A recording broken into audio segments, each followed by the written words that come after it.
Nasa Pilipinas ngayon ang Filipino-Japanese female wrestler na si Shuri.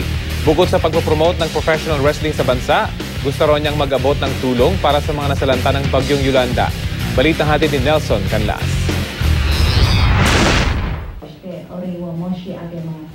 Muling bumisita sa bansa si Shuri Kondo, ang 24-year-old Filipino-Japanese female wrestler. Ipinanganak at lumaki sa Japan si Shuri kaya't hindi raw siya nakakapagsalita ng Pilipino.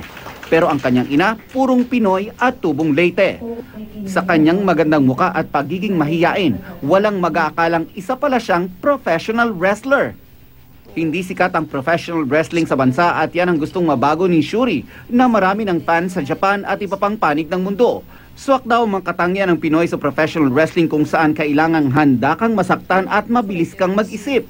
Bukod sa pagpopromote ng professional wrestling, dumalaw sa bansa si Shuri para makatulong sa mga nasalanta ng Bagyong Yolanda. Bit-bit niya ang nakalap na pondo mula sa kanyang mga kasamahan at fans. Maging ang kikitain sa nakatakda niyang laban sa January 25 sa Inares Sports Arena, ilalaan sa mga biktima. Doon niya ipapakita ang signature moves niya tulad ng double knee backbreak, half hatch suplex at marami pang iba.